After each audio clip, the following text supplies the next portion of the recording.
बिस्मिल्लाहिर्रहमानिर्रहीम। अस्सलातु वस्सलामु अलैका या सय्यदी या रसूलल्लाह। तमाम देखने वालों को मेरा बहुत मुअद्दबाना सलाम।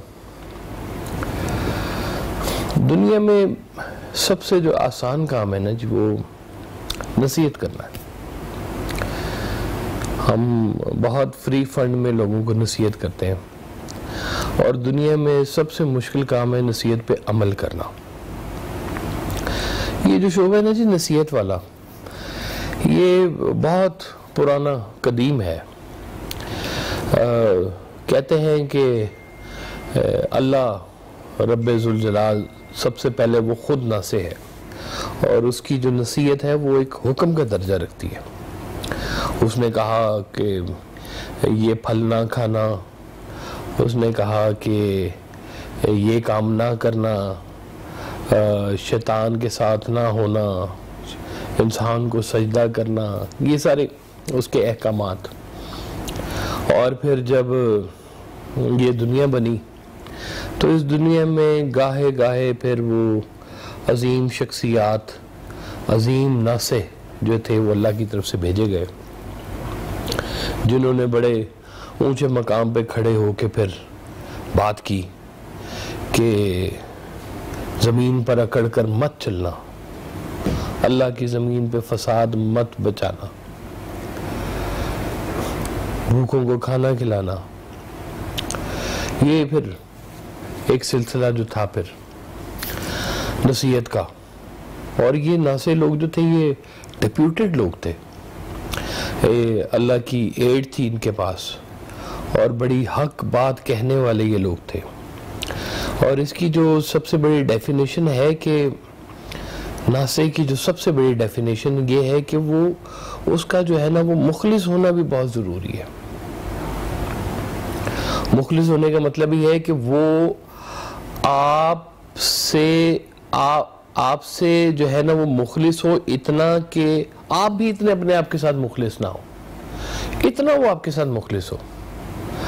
अगर जो ये नसीहत वाला जो काम है ना, ये अगर इसमें इखलास ख़त्म हो जाए ना तो फिर ये पेशा ही है और पेशावर की नसीहत से फिर बचना ही चाहिए। इखलास, मुखलिस होना कि बड़ा ज़रूरी ये काम है कि आपके जो है ना वो ताल्लुक़ उसके साथ हो।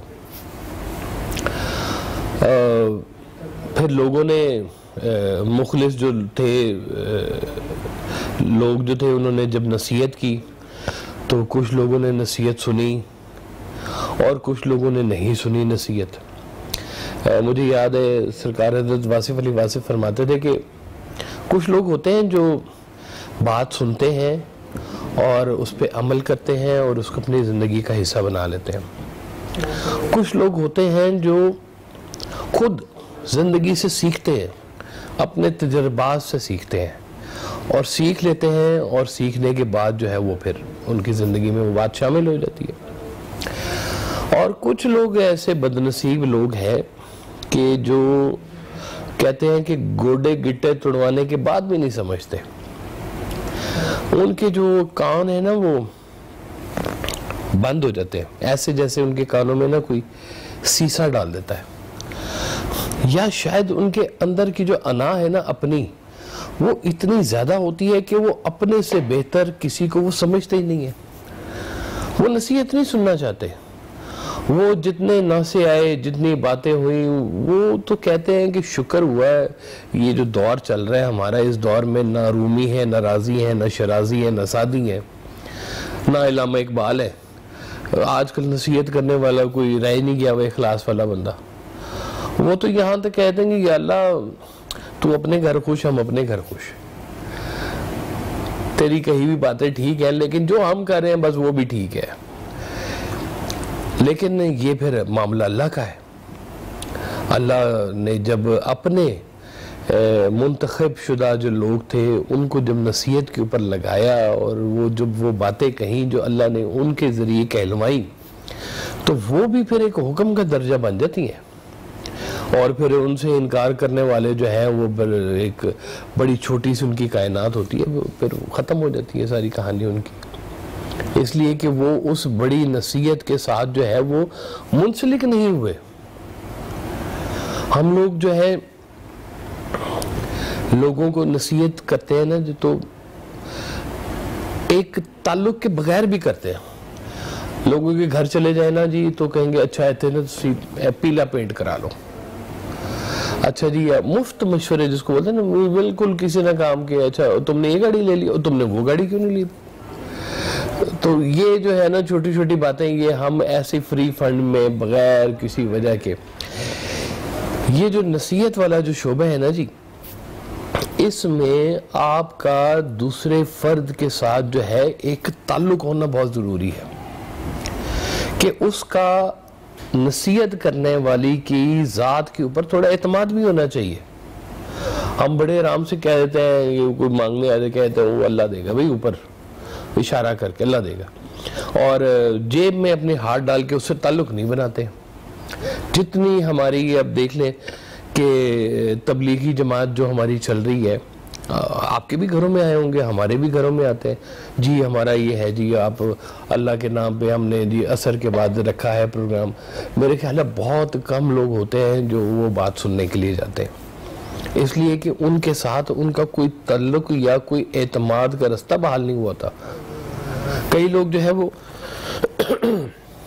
कई लोग जो है ना जी वो बहस में भी पड़ जाते हैं और बात नहीं सुनते। इसलिए नसीहत करना एक अंदाज और भी होता है कि आप ऐसा बन जाए कि लोग जो है ना वो आपकी तलकीन करें, आपके पीछे चलें। ये जो बेताल्लुक तबलीग होती है ना जी, ये ऐसे होती है जैसे दो मुख्तलिफ ज़बानों वाले लोग आपस में जो है ना वो डिस्कशन कर रहे हैं, ना उसको उसकी समझ आ रही हो ना उसको उसकी समझ में आ रही हो। बिल्कुल ऐसे ही होता है कि बगैर ताल्लुक के नसीहत भी जो है ना वो काम नहीं कर रही होती। या कुजा कि आप खुद इतने ताकतवर हों कि लोग आपसे आके मशवरा करें, आपकी नसीहत सुनना चाह रहे हों, और बड़े बड़े लोग हैं आज के दौर में भी लोग हैं कि लोग उनकी बातें सुनते हैं, उनको ज़िंदगी में उन पर अमल करते हैं, उनकी बातों को हकीकत जानते हैं। तो ये बड़े कीमती लोग होते हैं कि जो आज भी हक की आवाज़ जो है वो बुलंद करते रहते हैं। वो कहते हैं कि तुम नहीं सुन सकते, लेकिन वो गजर की जो आवाज़ है ना वो आती है, वो तुम्हारी ज़िंदगी में जो है वो बताती है कि वक्त है करीब। नसीहत करने वाले अपना काम हमेशा से करते आए हैं और करते रहेंगे, और लोगों में इस्लाह का जो है वो अंसर आता रहेगा। वो अपनी ज़ात से भी जो है वो नसीहत कर रहे होते हैं। जितने हमारे फुकरा, हमारे पेशवा ये नसीहतें करते हैं। और फिर वो लोग जो है जो आगे, वो मुझे याद आ गई ये कहानी कि एक दरख्त के ऊपर दो हमसाए रहते थे। दरख्त के ऊपर एक था बंदर और एक था वो छोटा परिंदा नहीं होता, बिया जिसको बोलते हैं, बै भी उसको बोलते हैं जी। तो वो एक ही दरख्त पे दोनों हमसाए थे। तो आपने कभी देखो बै का घोंसला जो ना बड़ा ही खूबसूरत सा होता है, बहुत बरीक बरीक सा ना, ऐसे शाहकार ही होता है वो, उसको देखें। और वो क्या करता है, वो गर्मियों में वो बनाता रहता है घोंसला, और जब सर्दियाँ आती हैं तो वो उसमें आराम से बैठ के वो अपना टाइम गुजारता है, छोटा सा परिंदा बै। तो इसके मुकाबले में जो बंदर है उसका कोई घर नहीं था, बस वो टहनी पे बैठता था। तो जब सर्दियाँ आई ना तो वो बंदर जो था ना वो ठठर रहा था टहनी पे बैठा हुआ।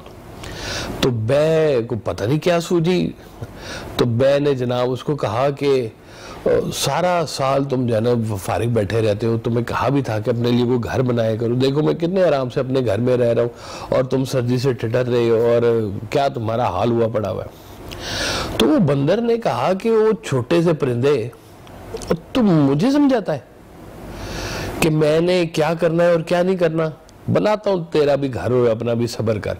वो बंदर ने जो था ना वो फिर बांदरों वाला काम किया, वो जो वो करते हैं कि उसने वो हाथ मारा और बै का सारा घोंसला जो था वो तोड़ दिया।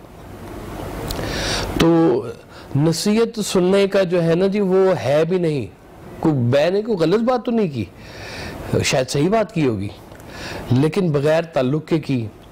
और वो फिर आगे से ना सुनने वाले जो एटीट्यूड्स होते हैं लोगों के, कि जो कोई मुफीद बात सुनना ही नहीं चाह रहे होते, वो अपने खौल के अंदर इतने गिरफ्तार होते हैं कि वो किसी की कोई बात ना वो सुनना ही नहीं चाह रहे होते। और ऐसे जो लोग होते हैं, इन्होंने जो अच्छी नसीहत करने वाले जो बड़े लोग भी आए हैं, उनको हमेशा जो है कभी सूली पे लटकाया है, कभी दार पे, तो कभी शहीद किया है, तो कभी कुछ किया है, करबलाएं आई हैं। तो ये वो लोग हैं जो नासे के साथ फिर क्या क्या सलूक करते हैं, उनके साथ जो है उनकी जिंदगी को जो है ना वो अजीरन कर देते हैं उनके लिए रहना। तो नसीहत के साथ ना जी वो एक ताल्लुक भी वो साथ साथ चलता है, और जो उस बड़ी नसीहत में फिर लोग आते हैं वो फिर लोगों के लिए बड़े इफेक्टिव होते हैं। ये जो नसीहतें आती हैं ना, जो अल्लाह की तरफ से आती हैं या जो अल्लाह वालों की तरफ से आती हैं, ये नसीहतें आपकी ज़िंदगी को ना बहुत बेहतर करने के लिए होती हैं।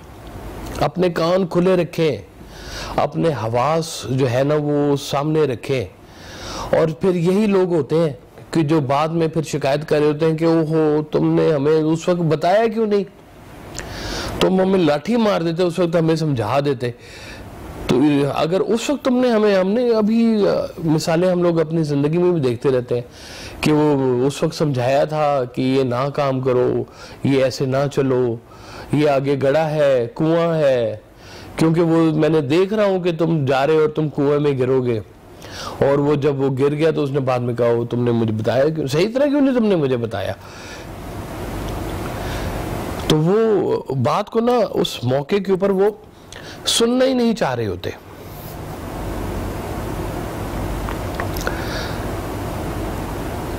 फिर कहानी वो मुझे याद आ गई कि जो नसीहत लेने वाले जो लोग हैं ना जी, जो नसीहत एब्जॉर्ब करते हैं, ये बड़े खुले दिमाग वाले लोग होते हैं, और इनके लिए ना वो फिर आगे बड़ा कुछ पड़ा हुआ है।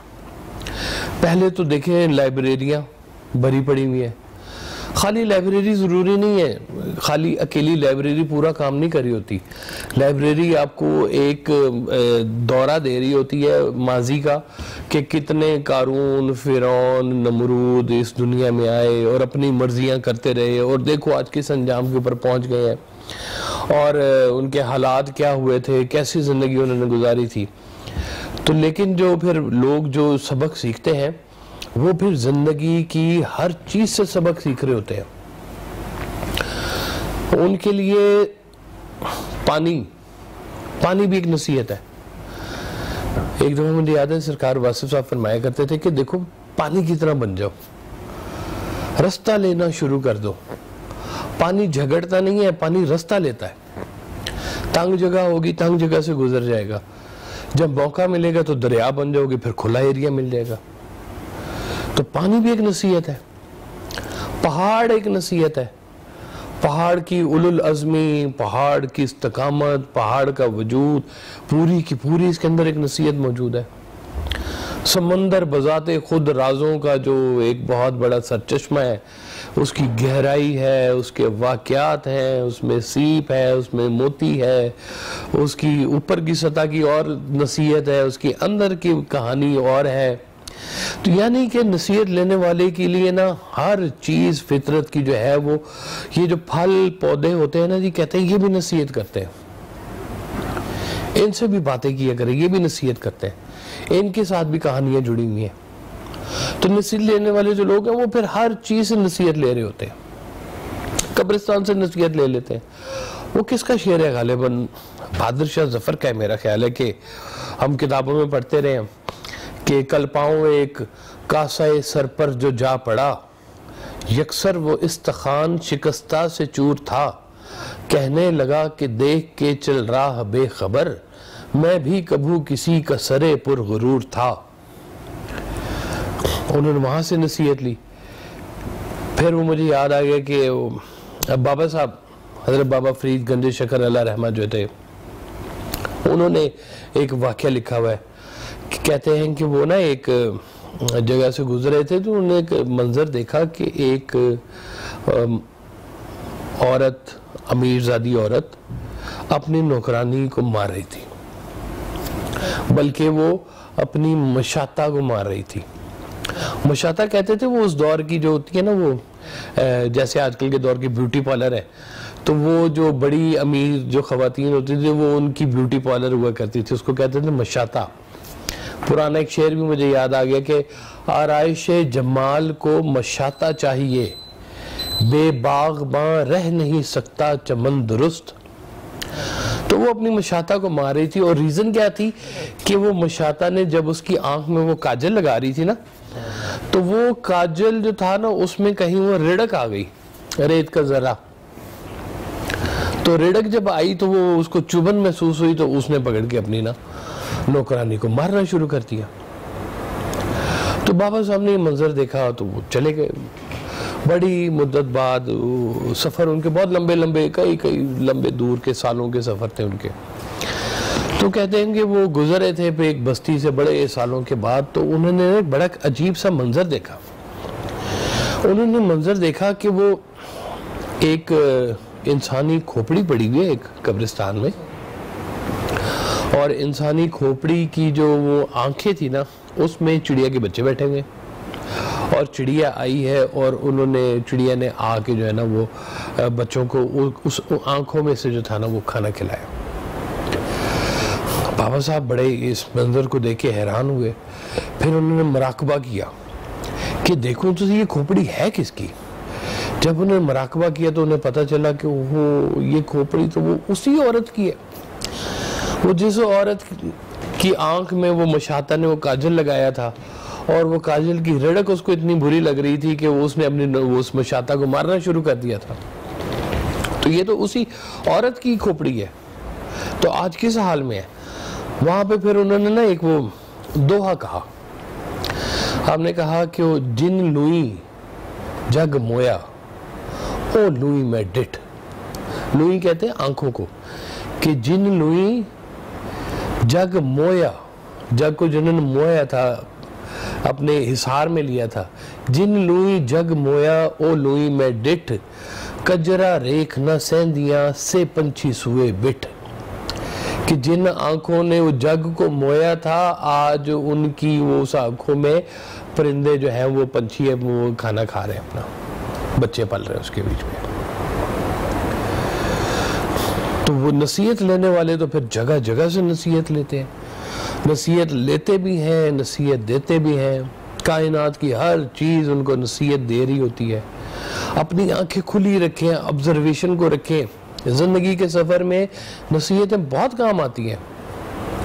नसीहत देने वाला जो है ना जब इखलास पे होता है तो फिर मुझे एक और बाबा साहब का वो वाक़या याद आ गया कि एक औरत आई तो उसने कहा कि बाबा साहब ये जो बच्चा है ना ये शक्कर बहुत खाता है, तो आप इसको मना करें कि ये ना शक्कर ना इतनी खाया करें।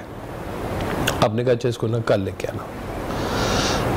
तो कल फिर वो बच्चे को लेके आई तो उसने कहा जी इसको मना करें, शक्कर बहुत खाता है। तो आपने कहा बेटा शक्कर ना ज़्यादा खाया करो। तो औरत ने कहा जी इतनी सी बात थी तो आपने कल क्यों नहीं कहा इसको। तो आपने कहा कल मैंने भी शक्कर खाई हुई थी, मैं इसको कैसे मना कर देता, कि जो काम मैं खुद कर रहा हूं मैं इसको कैसे मना कर दूं।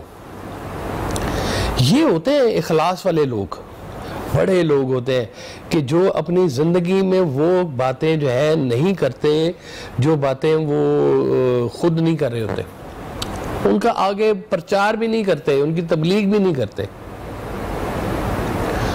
तो ये जो नसीहत वाले जो लोग हैं, जो बड़े लोग हैं, इनकी बातों को ऑब्जर्व करें, इनकी बातों को देखें, इनके साथ जुड़ें। ये आपको ज़िंदगी में राहतें देंगे, इनसे कुछ सीख लेंगे गुजरते वक्त के साथ साथ जो है ना। ये बाकी ज़िंदगी है ना बहुत कलील है। सरकार वाले साहब फरमाया करते थे कि देखो अगर तुम बका चाहते हो तो बाकी के साथ मुंसलिक हो जाओ, बका मिल जाएगी। ये जो जिनके बने में आस्थाने बने हुए हैं, ये जिनकी बात आज तक लोगों में की जा रही है, जिनकी किताबें हैं, जिनके वाक़यात हैं, ये हमारा कुरान जिंदा सलामत है, हर चीज़ उसमें बयान की गई है। आपके लिए ढेरों नसीहतें हैं उसके बीच में, जगह जगह पे आपको बताया गया है कि ये वो लोग हैं और ये वो लोग हैं, ये वो लोग हैं जो राज़ी रहते हैं, ये वो लोग हैं जो लोगों को तंग करते हैं। सारे मामलात एक एक चीज़ बताई गई हुई है। नसीहत जो है छोटा अमल नहीं है, और नसीहत ना सुनने वाले जो लोग हैं ना जी वो फिर वो बन जाते हैं वो बै और वो बांदर वाले लोग होते हैं।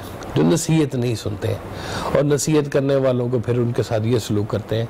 इंसान में और बंदर में ये फ़र्क होना चाहिए कि इंसान जो है वो नसीहत सुन ले, वो बुज़ुर्गों की बात सुन ले। अगर बुज़ुर्ग कुछ बात कहते हैं, मुझे एक दफ़ा सरकार वैसा ने फरमाया कि देखो बुज़ुर्ग जो बात कहते हैं ना, वो तुम्हें समझ आए या ना आए, मान लेने में ही तुम्हारी आफियत है, क्योंकि वक्त के साथ साथ कई चीज़ें जो है ना वो खुलती हैं। मैं जो बातें अपने बहुत बचपन में या जवानी में जिन बातों के ऊपर ऑफेंड हुआ करता था, जो बातें मुझे बड़ी करख्त लगा करती थी, मैं आज खुद वो बातें कर रहा होता हूँ, इसलिए कि वक्त ने मुझे बता दिया, मैंने सीख ली ये चीज़ कि ये बातें जो थी हमारे बुजुर्गों की हमारे लिए कितनी मनफियत बख्श थी। अगर हम वो बातें उस वक्त उनकी हमने बगैर समझे मान ली, हम ये भी बड़ा शुक्र अदा करते हैं कि बगैर समझे मान ली हमने, समझ आती रहेगी वक्त के साथ साथ, और समझ आती है तो उसके ऊपर बिलीफ पैदा हो जाता है, आप भी वो बात करते हैं। फिर 1000 दफ़ा पढ़ा है कि लालच बुरी बला है। जिसने लालच से पैसे ज़ाया किए हो ना अपनी ज़िंदगी में, नुकसान किए हो अपना, वो जब ये बात कहते हैं ना कि लालच बुरी बला है, तो उसके साथ उसकी ज़िंदगी का एक तजर्बा भी जा रहा होता है, एक फोर्स जारी होती है। तो ये नसीहत जो है ना जी, ये खुले दिमाग वाली, ये कभी कभी आपके जो है ना वो अंदर से भी कोई बात आ जाती है, कोई बोल जाता है, आपके करीब से कोई बच्चा बोल जाएगा कोई बात, अपने कान अपने हवास खुले रखें, कहीं ना कहीं से नसीहत सुनने वाले के लिए वो असली बात आ ही जाएगी। अल्लाह ताला आप सबको सलामत रखे, अल्लाह ताला सबके आपके जो है हाल अहवाल जो है दुरुस्त रखे, आपके हवास कायम रखे, नसीहत सुनने वाला बनाए, नसीहत वाला बना दे। सबसे जो अच्छी बात है कि आप ज़िंदगी में इखलास के साथ लोगों को नसीहत कर सकें, आपकी ज़ात के ऊपर लोगों को यकीन और एतमाद आ जाए, आपकी बात को वो सुनना शुरू कर दें। तो ये उन लोगों के साथ होता है जो बड़ी नसीहत वालों के साथ जिनका ताल्लुक़ बन जाता है, जिनका उनके साथ ताल्लुक़ बन जाता है, उनकी बात फिर जो है वो खुदाई बात बन जाती है। अल्लाह आप सबको सलामत रखे। बहुत शुक्रिया।